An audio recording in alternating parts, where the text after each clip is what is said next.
doing anything. 1, 2, 3, 4. Now it is. Okay. I hope I didn't miss it. Oh, it's over. I see. Missed it on there. Earl Mr. Mitchell. Mitchell. M-I-T-C-H-E-L-L. Our interview today is in the Youngblood Hotel in Enid, and the gentleman with whom we are talking is Mr. Gray. I'm going to let him give you his name and the name of his parents. Mr. Gray? My name is W.O., known as Bill Gray.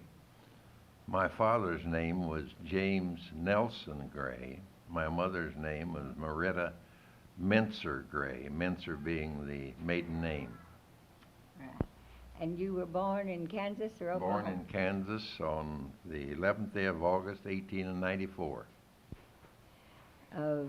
These Kansas people came, though, to be Okies. His father, I believe, was a trucker. My father became acquainted with Oklahoma in 1875. He helped survey what is now Tulsa, and working for the government as surveyor. And his father died on a army truck hauling freight from Fort Sill, Oklahoma to Leavenworth, Kansas. And my father came to Kansas in 1857 and settled in Neosho County near the town of Burlington and Leroy on the Neosho River. And his father died on one of the freighting trips and was brought home in a caisson.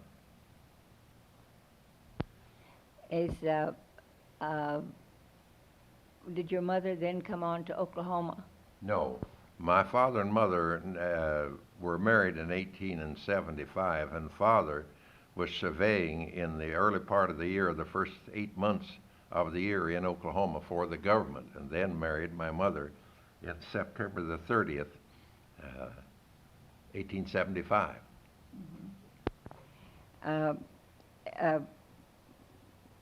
Your schooling then must have been mostly Oklahoma. My schooling was all in Kansas because I lived in Kansas until 32 years ago, and when I moved down here, I was 45 years old.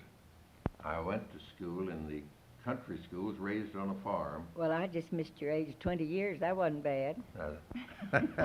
Well, sometimes nature's been kinder to some than others. But I attended the grade schools in a farm in Coffee County.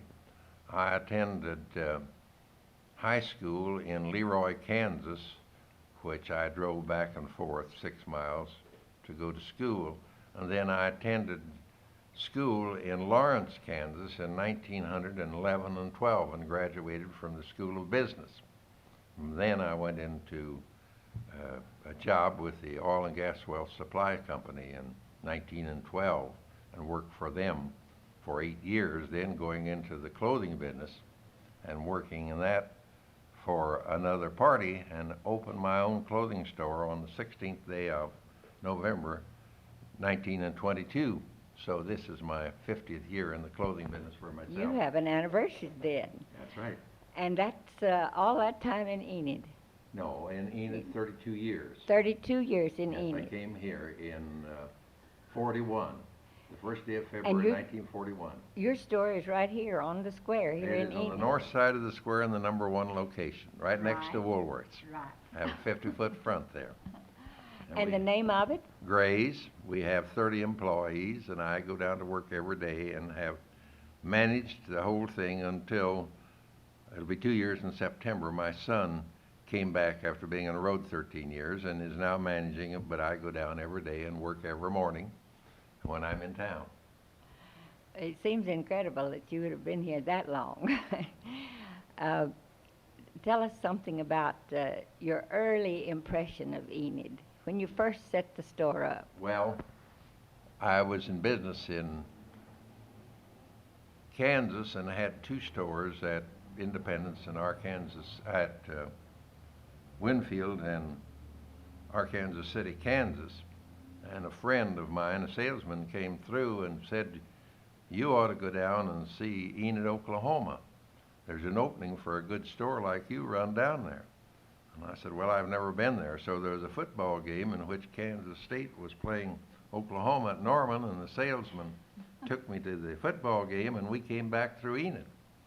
Well, I was immediately sold on it, and that was in early October, and I came back down to check out the situation and found that there was a store, a building here for rent, the Herzberg building, who are early settlers here, and their son had died and the store was for sale. And I made a deal to buy their business, take it over, and it ended up that they sold the merchandise to somebody else, and I rented the building, which is on the east side of the square. And we have liked Enid very much. My wife had said that you'll never be satisfied until you get to Enid, Oklahoma. And I said, well, I thought it was a great opportunity. And it has been very good to us. I had two stores in Kansas until 7 years ago, giving one of them to my daughter and selling one to my partner that we had been partners for 22 years and left all of my interests here. I thought it was time that I stay in Enid, and I've been very active in civic work. I've been president of the Chamber of Commerce, head of the drive for a community chest, and working in the chamber and the retailers. And our store grew from sales the first year of about 48,000 to last year we did about 600,000. We started with 3 employees, and we now have about 30 full-time. We have continually remodeled and rebuilt our businesses here because we liked the town. It was good to us, and there was a great future. Of course, the thing that attracted us to Enid was the marvelous trade territory in northwest Oklahoma. There's no other place in the United States, I don't think, that has the trade territory that this town has. And at one time, 60% of all our business came outside of our county. At the present time, about 37% comes within the county and the rest outside, which is quite. And we have built, we believe, an institution in good ready-to-wear for men and women. We remodeled the store when we came here in 41.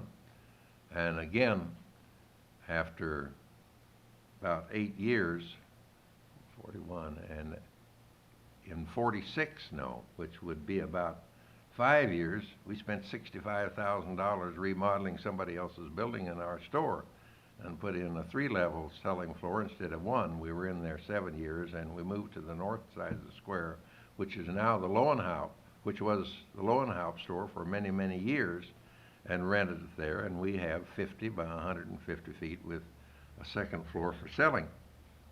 And Enid has been good to us, and it has been good to work and live in Enid. Of course, one of the major projects in Enid, to me, has been the Oakwood Country Club, which I was president of the first 2 years and helped build it. That's a beautiful little club, I think. One of the prettiest for a town as small as Enid, you know. I think it's one of the prettiest ones I've seen anywhere. Well, I think it is, and it's quite unique. When I lived in Kansas, we built, during the Depression, a country club over there with 30 men starting in with a small amount of money. And we conceived the idea here. Some said it couldn't be done, but we went out, and in 30 days, You always have to have those. 30 days, we had sold 102 memberships at $1,000 apiece. And we said when we got $100,000, we were going to start. We sold 200 memberships at $1,000 apiece and 200 memberships at $250 apiece. We got possession of the land on the first day of February in 47, and on the 4th of July of 47, we opened the swimming pool. On the 15th of March in 48, we opened the dining room in the clubhouse. And the first day of May, we opened the golf course. And while they were building the course, for 6 months, I never was in my store except before 8 in the morning and after 5 in the evening. I run a crew of 50, 60 men. And our people there our members came out, and we had as many as 100 would come out on Sunday and weekends, cutting trees and building and working. And that is the reason it's been successful. It's the first country club they said that was ever organized, that we paid for the land, we paid for the building, we put up a $250,000 clubhouse, and everything was paid for. And the club never was in debt. For the first 20 years it was in business, and it's only recently. And it is, and I own 4.5 acres with a 300-foot frontage on the country club at the present time, which I moved in 13 years ago this month, and we have an all-underground water system, and all of the trees were put out by us there, and we have a lovely home, and we wake up every morning, we look at the country club. And the thing that appeals to me about Enid is that it is a growth that is steady. When I came here, it was 28,000. Now it's someplace between 45 and 50,000. And it's every year has been, I would say, a good year because there has been no bad years. My son is associated with me in the business. Well, don't you think that's partly because Enid has more than one thing for its economy? Well, if one thing fails, it's got something else. There's the Vance Air Force Base, there's the oil, there's the agrarian interest in your wheat. There's the Champlin refinery, Yeah. There's Hackney Iron and Fuel, you know. There's just so many varied industries. They all fail at once. And, you know, we're all farmers here, whether we know it or not, because if they don't have a good crop, why, it certainly affects the business. And it is a rural community, even though it is a town of 45 or 50. I thought my son was going to Texas, for sure. He had done his residency down there and intended to go back and complete his boards there. Yeah. And I expected him fully to be in Texas. In fact, we were planning to move back to Texas when he did. That's so. It didn't happen that way. In Well- the meantime, George Ross got him up here to Enid, Yes. and he spent 3 days in Enid. And he came back through Oklahoma City, and he said, well, a doctor doesn't move. Wherever they decide, they stay put. And he said, I guess I'll be in Enid from now on. Well, I think that he made a wise choice. My son came back, it'll be 2 years the first day of September, taking a 5-year contract for management of the store. I still sign checks and go down every day, but let him do the worrying. And he had been in Georgia the last 4 years, and Kansas City 9 years before that. He came with us to Enid when we opened the store here. And he said, Dad, it's the only town in the United States that I would go into the retail business in. And I've been on a lot of them. So we love Enid. It's home for us. Yeah, And it's a wonderful it's town. a good town, and you have so many diversifications. You have the university here, which is a fine asset, and many things.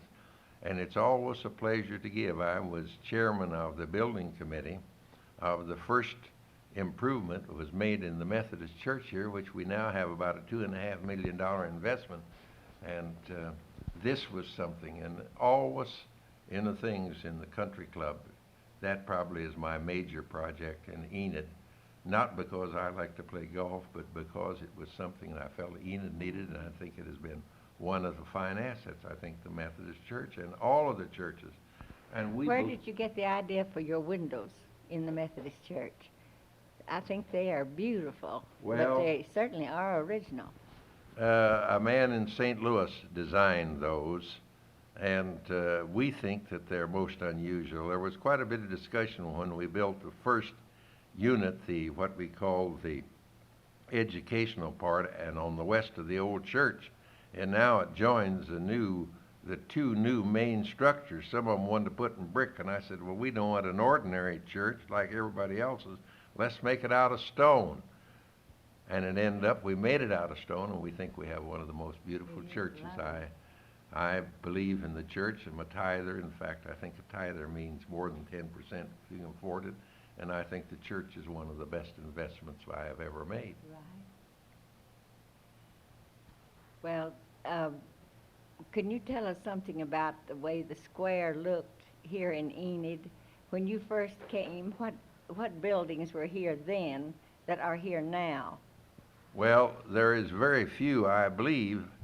without boasting that I can say that we were one of the first to put in a modern front and redo the interior of the building. We wasn't satisfied with the fixtures in the building we bought that somebody else had been successful in.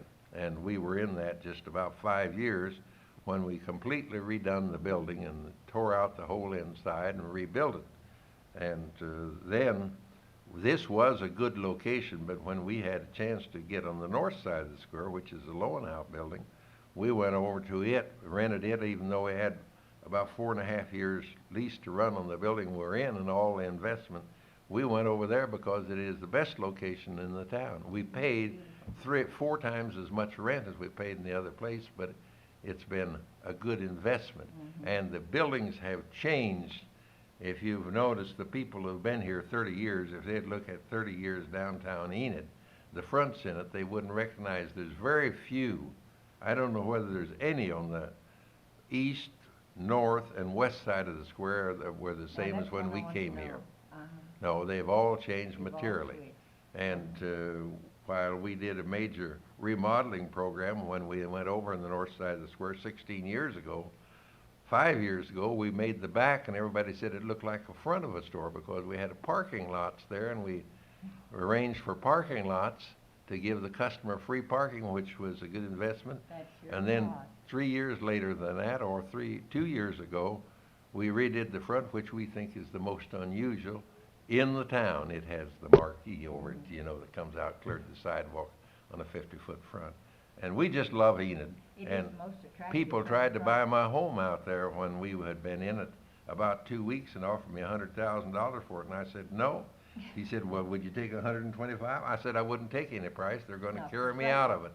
This is my home, and it is not for sale. That's what you call growing roots, isn't it? That's right. That's what, because I love Enid, that I feel this way about it. While most of my people lived in Kansas, and my brothers and sisters and father and mother are all buried in Kansas, but well, we can tell that you're really an Okie, Mr. Gray. I'll really tell you. Yes, you are. by choice. By choice, that's right. And you've done a marvelous work here in Enid, and I know that the Enid people do think a lot of you. Well, I've often heard your name mentioned in the trips that I'd make up here to see my son. we hope that we've given more to the community than we've taken out of it. Well, I think you have. I really do. Your son was my daughter's family's doctor. Was he? Yeah, they are. He still is. Yes.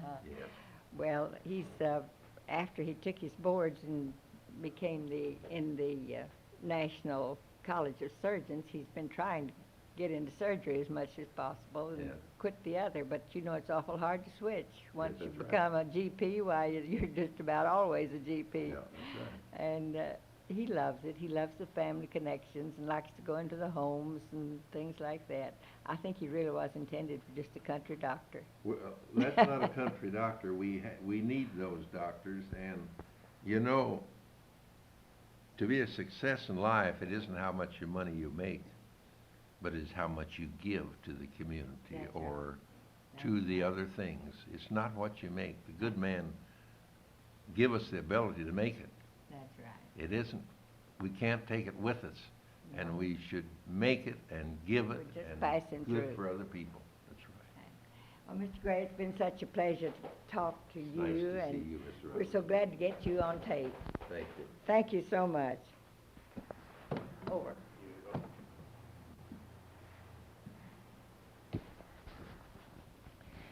Our interview today is at the Youngblood Hotel in Enid with a most interesting character, Mr. Edwin Terrell Flemming.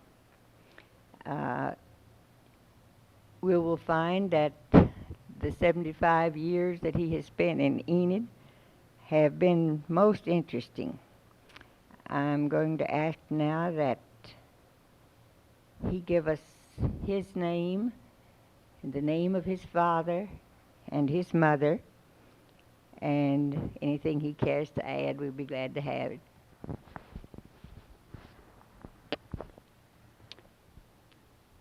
You want my name first?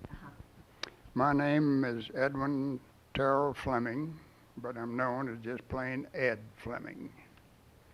I've lived in Enid practically all my life. having been born up in northeastern Kansas. Your father and mother. My father's name was Oliver Joseph Flemming, and my mother's name was Ella K. Flemming. Her maiden name was Letson, Letson, and she came from Kansas, and my father came from Missouri. That's good. And your business has been banking and insurance? Since I've lived in Enid, I've been in business only in two capacities.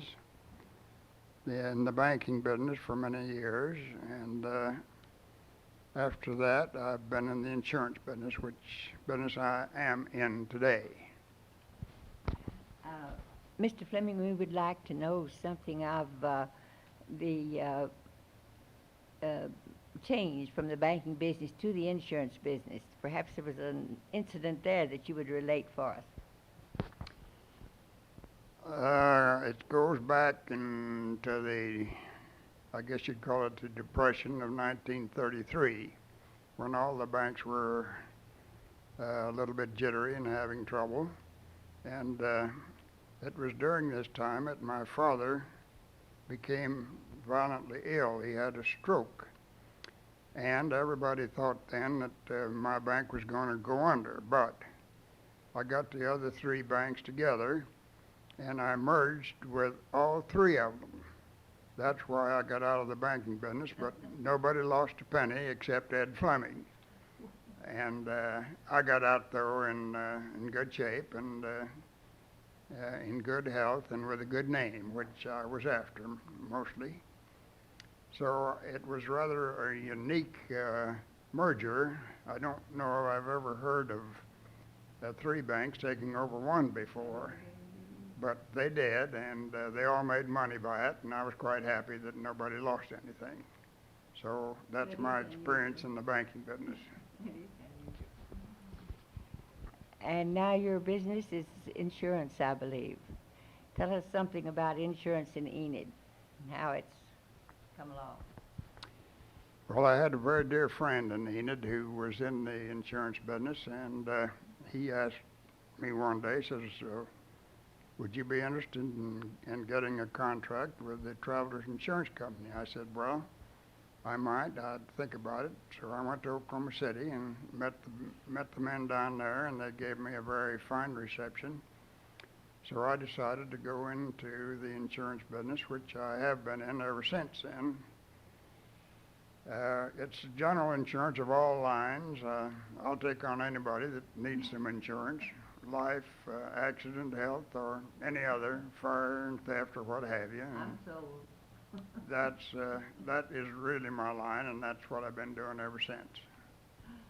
So it's an interesting business, and I like it, and I love it. So that's how I got in the banking. I'm in the insurance business is through this friend of mine in Oklahoma City. So that's my experience in insurance. About how many years have you been in the insurance business?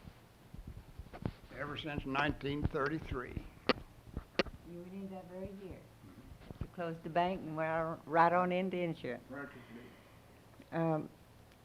Now then, we want to go back as far back as you can tell us about to the very early days of Enid.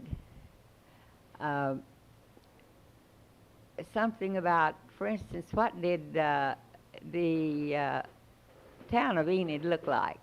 How many paved streets and so forth?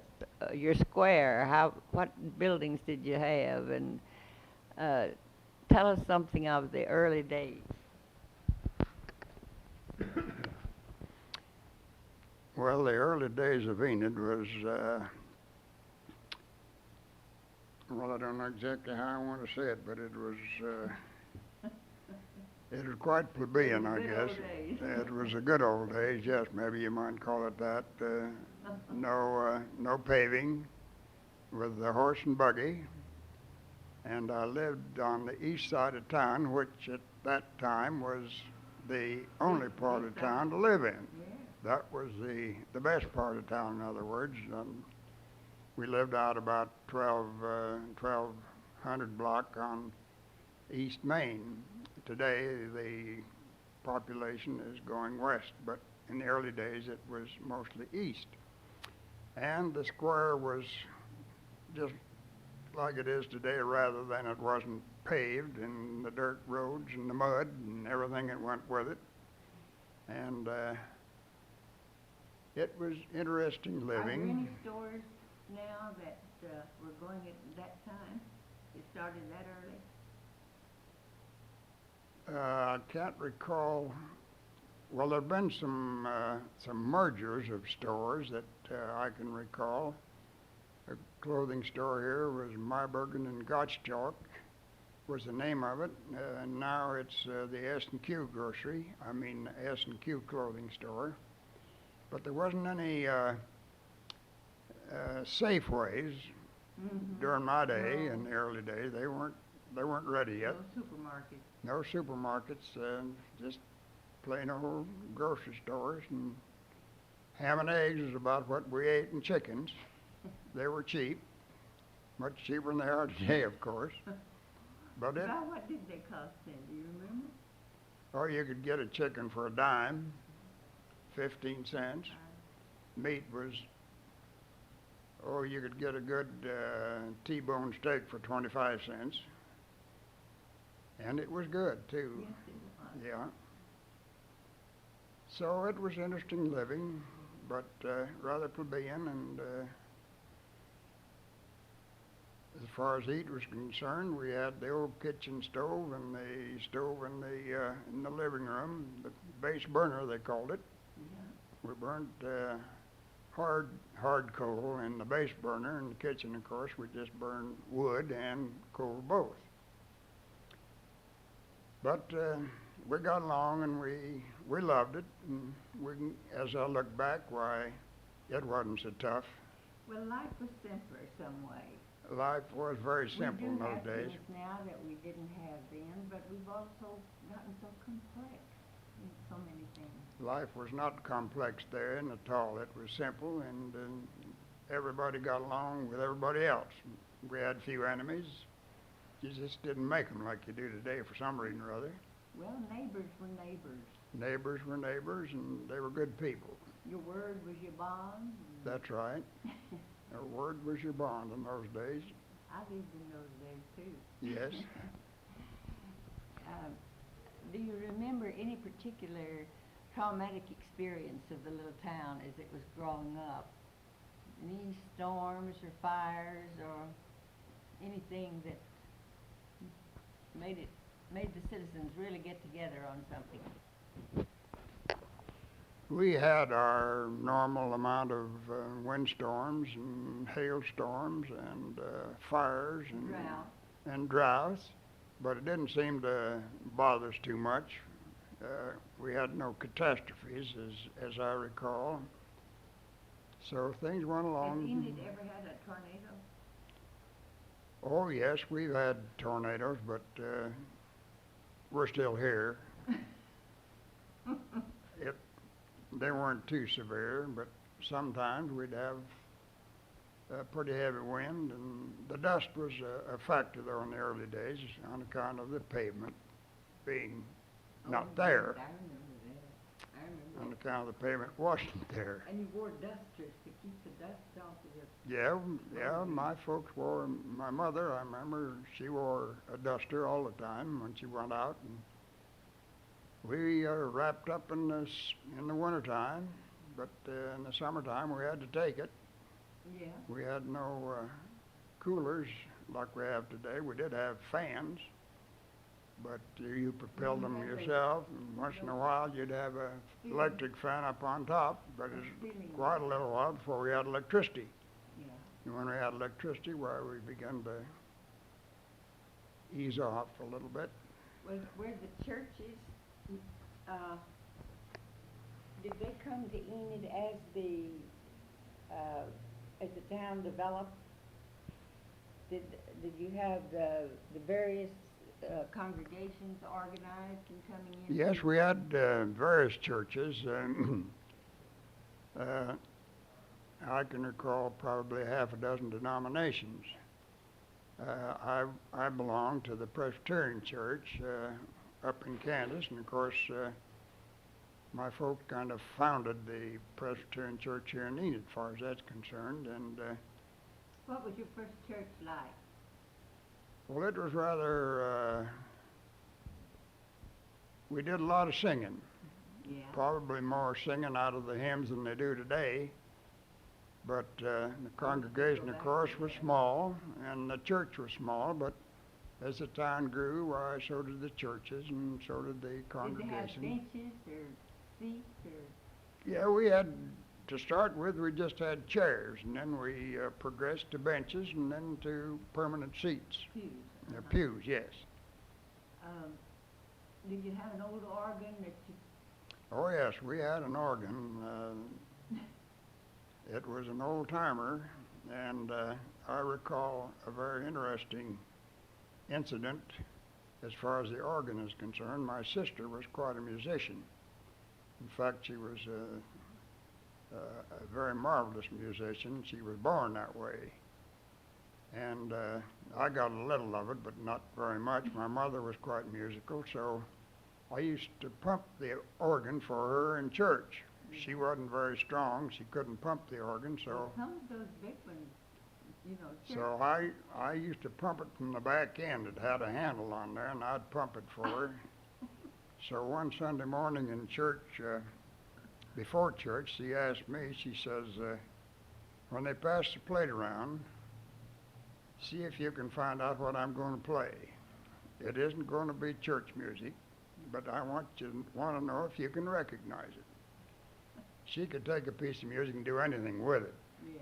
So when they were passing a plate around, I was pumping the organ and she was playing it. And when it was all over, I smiled at her and she smiled at me. And I made a signal to her as if I knew what she had played, which I did.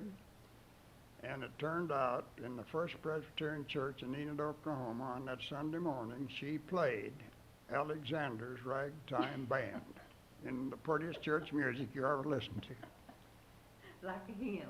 Just like a hymn. Nobody knew it but the two of us. So that's a little church history that I'll never forget.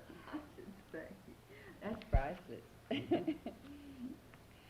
Well, as they built the new church, did you build further out, and did it, the town grow out like most of them have? Oh yes, the town began to go west in those days, and we had a little church on the east side, but wasn't but a year or 2 or 3 years until we built another church on the west side of town, and happened to be on the same location now where the church is presently located. We built a very nice, fine church, and which it still is. It's modern in every respect. In the ways of amusements and things in those early days, even before the picture show, usually they came maybe on Saturday night, and then maybe 2 nights a week. And then finally, there would be one running every night. Did Enid have any other amusements, say, before the picture show? Oh, we played a lot of croquet in the early days, and we played tennis, I remember that, and baseball. And Was that out on the common somewhere? yes, we had a park which we all congregated and played the baseball, and then we had our own tennis courts and so forth and so on. But that's when everybody knew everybody. Everybody knew everybody else. That's right. Mm-hmm. I think that is what makes us call it the good old days. I expect that's think a good word for it. The women, did they play bridge all the time like No, they do now? Or? no, they didn't play bridge in those days, as I recall. That wasn't being done much. Was it quilting Card parties? playing was just a little bit taboo. Oh, that's right, it was, wasn't it? Just a Was trifle. dancing also under the band? Not so much. The dancing was rather Well, now in my not church- like it is today. In my church, it was very much under It disapproval. was, well, Methodist church. it wasn't exactly under disapproval, but they dance different than they do today. And I don't know, it just kind of grew into everybody went to dances, Were there- more or less, Were they kind of community dances? more or less community. Organized through the school or through a club or what? No, not necessarily a community. It was just kind of the crowds would get together and like they do today and kind of pair off. Mm-hmm. And that's the way we did it in those Where days. they began it. Yes, ma'am. Did the men play, was baseball such a, Baseball was a big game for the boys to play, and I developed into a pretty fair ball player. In fact, I was captain of the baseball team at the University of Oklahoma, and we loved baseball in those what days. year were you there? I was captain of the baseball team at the University of Oklahoma in 1912. My goodness, Mr. Flemming, I had no idea. 12 from 72 is about 60 years, isn't it, Yes, it is. ago. And then you had Cornell after that. Then I went to Cornell University for my senior year, that's right. So your degree really came from Cornell? Cornell, that's right. What was your major? Economics and finance. As it was taught then, wasn't it mostly theory? Just history? Oh, I theory? suppose it's mostly theory. I expect it mostly is today. True. Nobody knows what's going to happen. No, for that's sure. true. All they can do is judge the present by the past and guess what the future will be. Well, did you find that economic practical and helpful to you in your switch Oh. from? Not particularly, no. You just kind of hit the high spots in the books, but it didn't apply to a new country like it might today. Mm-hmm. That's right. My mother was quite interested in everything that was going on. She was in the YWCA and this and that and everything. It was. Well, now Enid was a big temperance town. Mm-hmm. I remember reading that in an Oklahoma history, that Enid was one of the centers where the sentiment against liquor was developed. And your WCTU was organized and was very... It was quite a factor in those days, yes. How And did it happen? Was it near enough Kansas that it got it from Carrie Nation? And well, I don't know. Somebody must have brought it in. And folks like my mother and father, I guess, were responsible for things like that. And mother was chairman of the flag committee of the DARs for the state of Oklahoma. oh, And Oklahoma at that time did not have a state flag. mm-hmm. So because my mother was chairman of the flag committee of the DARs, why they appointed her to submit a flag to the state legislature, which she did. She had a lady in Ponca City, as I recall,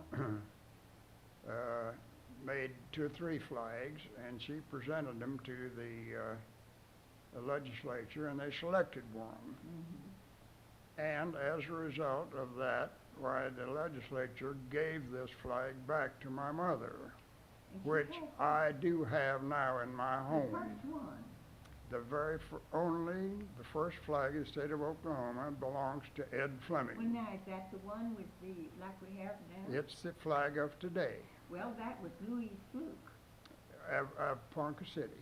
I believe she was a young teacher. That's right. Well, she lives in Oklahoma City now and not far from me. Well, she lived in Park City Yeah, at that I think time, and so. the legislature gave this flag to my mother. And she was a young teacher. And Louise, I wanted to give my son a gift that was different, something that was, that couldn't be bought at every 15-cent counter, but something that would mean something to him as time goes on. And I got Louise to hand paint an original of the flag, and on the back she wrote the story of the flag, of how she conceived it and of the meaning of it, and then a little Kodak picture of her, and it's signed. And I think she got about $20-25 for it, and it's very small. But my son was thrilled to pieces to get that because it was the original. But little does he dream now that the original flag is right here in Enid. I must tell him that. I own the flag, and I'm going to give it to the State Historical Society someday because that's where it belongs. Well, yes, it really does. We're planning on, we don't have a tape on Miss Fluke yet. She's never made a tape. Yes. I wish that we could get one with your wife also, and Mrs. Fluke. My wife didn't know her. She didn't know her. No, because that happened before we were But married. she was the one who started through the DAR, she started this as the flag for, the demand for the flag. Well, Mrs. Flemming just happened to be chairman of the flag committee, whatever that meant in those days, and that's the reason they appointed her to submit a flag that the state legislature could adopt as the permanent flag of the state of Oklahoma. Well, she probably was appointed by the legislature then. Oh, she was. Uh-huh. That's right. Well, that'd be interesting to have her comments on it. After we make Louise. No, you're talking about my wife. I'm talking about my mother. Oh, was it your mother? It is my mother, not my wife. I was thinking of your wife. Oh, no, it is my mother. No, well, I've got it all wrong. That was my mother that was chairman of the flag committee. Uh-huh. Well, that's interesting. Of the, But we're going to make Louise Fluke next week are you? on the tape. And she'll tell us the story of the flag, and now we'll put it with this Okay. and get the full story on it. Well, I'm going to give it to whoever it belongs to some of these days, and I expect it's a historical society. Would really enjoy having it. They were just saying that they had never heard the complete story about it. And Well, even that, they wanted it written, and wanted the story told, but it hadn't occurred to anyone to ask where the original is. yeah, well, I happen to have it. Well, that's interesting. We found some old pictures that Mr. Mitchell told us about this morning. Did Some you? made the first day of the run. His office, which was a tent, Oh, yeah. and his partners were standing outside. And, we found some valuable things here in Enid, but I didn't dream we'd find the first flag of Well, it's here, right out to my home. Well, you should have it insured. I've been offered a nice little price for it, but Well, I wouldn't sell it under any circumstances because it doesn't belong to, No, it belongs to the state, to not to Ed Oklahoma. Fleming, really. It does. It is Oklahoma now. It And the belongs meaning to the of state. When the meaning that Louise wrote on the back of this little picture that she drew of it, each color and everything in it has a meaning, and it really makes it have a real impact when you realize just what that flag does mean to you then, and what it was meant to be. I must tell Clarence that he can see the original if you go over and visit Yeah. you. He has a little picture I've like got it. this that he's so proud of. It's going to take the shine off of him. Do you have anything further that you could add about the early days of Enid? Some interesting happening, or have you had any interesting cases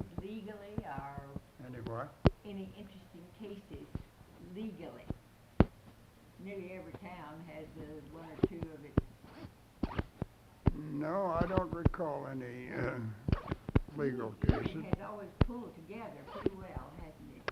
I don't recall any of those. I expect Mr. Mitchell could give you a better idea on that than I could. Well, he told me about some turkeys was about the oldest thing. Is that so? They're trying a man for loss of 7 or 8 turkeys, I believe. Oh, we lived on chickens and turkey and quail and prairie chicken. Yeah. We did a lot of hunting in those early days.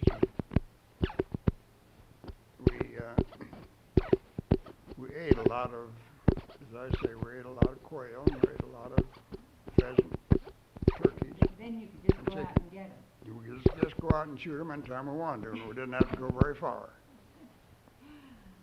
Well, my pet peeve is they killed off the prairie dogs. The prairie dogs, have Yes, they? that's my earliest recollection of those little cute little prairie dogs. Well, you don't see them anymore, that's true. No, see, they're gone. Well, we'd love to have a story now, a real good story about either your family or some of your early days here in Enid, or a school incident, or anything you want to tell us about.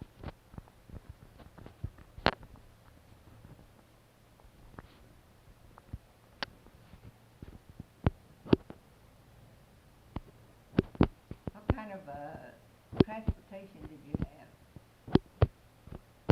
Transportation? Surrey with a fringe on top? Surrey with a fringe on top, and just the old horse and buggy, and of course I had a pony when I was a kid, and Yeah. all the boys had ponies. But I don't recall exactly anything else, other than I've given you that would be much interest to you. Well, it's been interesting. Finding the flag is something. I hope the interview has been interesting, Oh, it because, must be. And thank you so much. well, you're entirely welcome. Appreciate you coming by, Mr. Flemming. It's been my pleasure to be here, and if I've added anything to the history of Oklahoma, I'm quite Well, happy you have. for having done it. We've gotten a real good flavor of Oklahoma from you. Well, thank you very much for asking me. Well, thank you very much. I appreciate it.